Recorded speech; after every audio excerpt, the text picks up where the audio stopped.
Stenaldo ka lënë një shenjë të veçantë në këtë edicion të shtëpisë më të famshme në Shqipëri, duke treguar se për të, loja nuk ka qenë thjesht për një çmim, por një provë karakteri.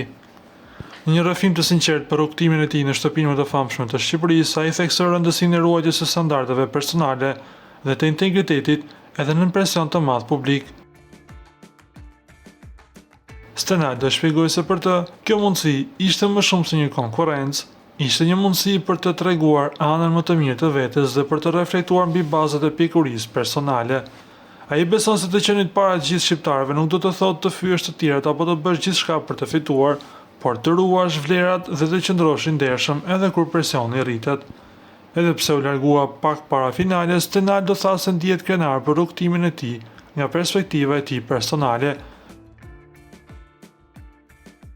Fjalët e tij reflektojnë një qëndrim të matur dhe të përgjegjshëm, duke treguar se për te spektaklit dhe rivalitetit, integriteti dhe njerëzia mbeten mbi gjithçka.